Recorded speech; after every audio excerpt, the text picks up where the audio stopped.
Halo kawan, jumpa lagi dengan saya Lazarus Rinto. Kita akan membicarakan sebuah topik ini yang banyak menjadi kontroversi di dunia kekristenan, yaitu tentang munculnya antikris atau antikristus. Banyak yang berkata itu hanya dongeng belaka. Ada yang berkata bahwa wah itu mah sebenarnya sudah pernah terjadi itu. Jadi sekarang nggak perlu lagi bahas antikristus. Ya apapun lah yang dikatakan, tapi izinkan saya mencoba untuk menjelaskan dari sisi firman Tuhan apa adanya, tanpa pakai konsep terlebih dahulu mungkin dari manapun juga, tapi biarlah firman ini berkata apa adanya. Kita mulai dulu dari Matius 24. Kalau kemarin kita sudah lihat zaman baru diakhiri dengan yang namanya Pentakosta ketiga, hujan awal dan hujan akhir, lawatan besar terjadi. Saudara, ayat 14, Matius 24 ayat 14 dikatakan, dan Injil kerajaan ini akan diberitakan di seluruh dunia, menjadi kesaksian bagi semua bangsa. Itu tadi yang dinamakan sebagai Pentakosta ketiga. Dan kalimat terakhirnya, sesudah itu barulah tiba kesudahannya. Kesudahan apa? Ini adalah kesudahan masa gereja. Karena setelah Pentakosta ketiga ini, maka dengan tiba-tiba kita sebagai gereja Tuhan akan dijemput oleh Tuhan Yesus sendiri, dan kita akan mengalami rapture, diangkat di awan-awan. Nah, setelah itu ayat ke-15 saudara Anda perhatikan, tiba-tiba sudah masuk dalam sebuah dimensi yang lain. Ayat 15, jadi apabila kamu melihat pembinasa keji berdiri di tempat kudus. Saudara, kalau Anda perhatikan firman Tuhan ini, berarti dari selesainya masa zaman baru, selesainya rapture, maka setelah itu akan muncul si pembinasa keji tadi. Dan ia akan muncul di bait Allah. Dia akan muncul di tempat kudus. Tempat kudus itu bait Allah, saudara. Nah, pembinasa keji ini adalah sebutan lain daripada antikristus sendiri. Antikristus itu disebut dalam beberapa istilah. Kalau kita buka di 2 Tesalonika 2, saudara, di ayat yang ke-7, kita akan coba lihat di sana. Karena secara rahasia kedurhakaan telah mulai bekerja, tetapi sekarang masih ada yang menahan. Kalau yang menahannya telah disingkirkan, pada waktu itulah si pendurhaka baru akan menyatakan dirinya. Dia disebut juga si pendurhaka. Dan tadi Anda lihat si pendurhaka atau antikristus itu baru akan menyatakan dirinya kalau yang menahannya sudah disingkirkan. Kalau yang menahannya kita sudah tahu, kita sudah belajar, yang menahannya adalah gereja. Kalau gereja sudah disingkirkan, maka muncul si pendurhaka atau si antikris itu. Ayat yang ke-9 juga sama, dikatakan kedatangan si pendurhaka itu adalah pekerjaan iblis. Ingat sekali lagi, ia disebut tadi ada pembinasa keji, yang kedua sebagai si pendurhaka. Nah, kemudian di ayat firman Tuhan yang lain, kalau kita lihat di 1 Yohanes 2 ayat yang ke-18, anak-anakku, waktu ini adalah waktu yang terakhir, dan seperti yang telah kamu dengar, seorang antikristus akan datang. Sekarang telah bangkit banyak antikristus. Saudara, di Yohanes dengan jelas Yohanes menyebut antikristus.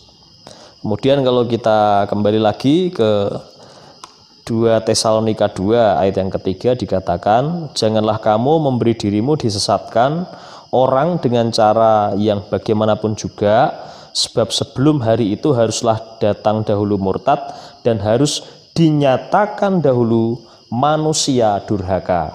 Jadi sebutan-sebutan antikristus dalam firman Tuhan, beberapa di antaranya yang gamblang adalah disebut sebagai pembinasa keji, si pendusta, manusia durhaka, dan antikristus sendiri. Saudara, kalau kita lihat ayat yang ke-15 daripada Matius 24, masa antikristus itu digambarkan Tuhan Yesus sebagai masa yang sangat mengerikan, masa yang sangat sukar, sehingga ayat 15 saya akan mulai bacakan demikian. Jadi apabila kamu melihat pembinasa keji berdiri di tempat kudus, menurut firman yang disampaikan oleh Nabi Daniel, para pembaca hendaklah memperhatikannya.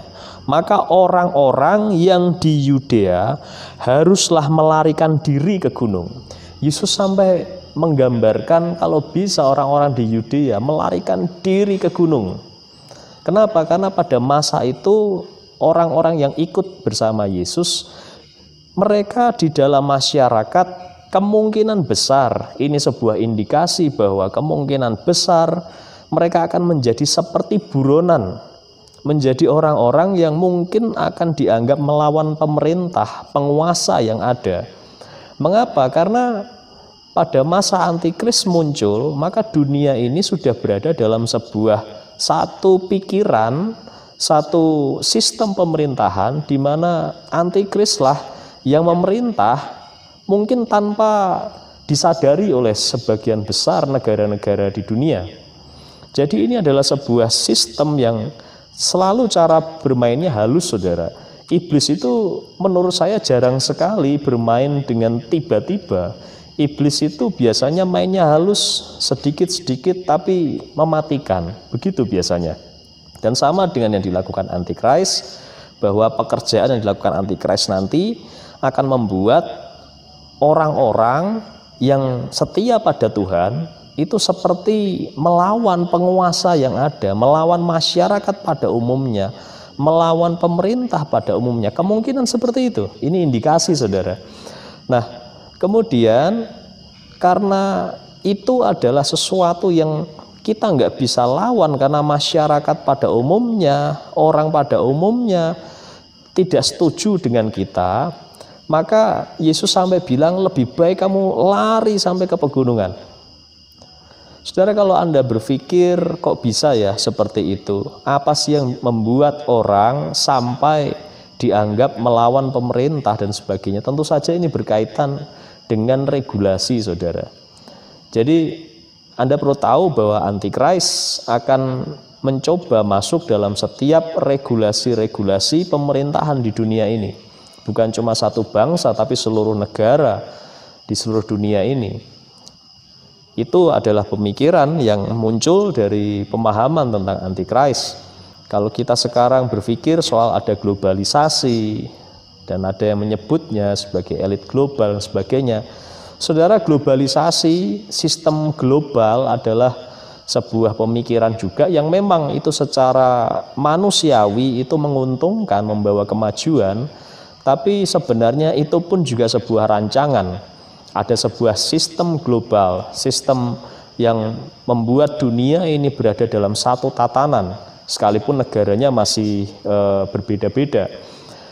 Ini adalah sebuah sistem yang dibentuk untuk mempersiapkan nantinya bahwa global ini akan ada dalam satu pemerintahan, ada dalam satu rule atau satu cara kerja atau dalam satu legalitas, dalam satu regulasi yang sesuai dengan keinginan daripada Antikris sendiri. Saudara dengarkan, pada masa Antikris muncul, kita nggak punya tempat yang nyaman di tengah-tengah dunia ini. Tuhan seperti menggambarkan, larilah kalian jauh-jauh. Itu artinya, saudara, ini adalah masa yang mengerikan. Sampai dikatakan di ayat yang 17, orang yang sedang di peranginan di atas rumah, janganlah ia turun untuk mengambil barang-barang dari rumahnya. Dan orang-orang yang sedang di ladang, janganlah ia kembali untuk mengambil pakaiannya. Cuma kembali ngambil pakaian aja kalau bisa jangan gitu. Ini sebuah gambaran ya, saudara. Ini sebuah perumpamaan betapa masa itu sangat mengerikannya. Kita lengah sedikit saja itu bisa begitu mematikan. Itu maksudnya. Jadi ini masa yang benar-benar sangat tidak aman untuk anak-anak Tuhan. Ayat 19, celakalah ibu-ibu yang sedang hamil atau yang menyusukan bayi pada masa itu. Berdoalah supaya waktu kamu melarikan diri itu jangan jatuh pada musim dingin dan jangan pada hari Sabat. Karena begitu mengerikannya, jangan sampai itu jatuh pada musim dingin. Karena Orang dalam musim dingin mau melarikan diri pasti di luar juga kemungkinan akan mati kedinginan.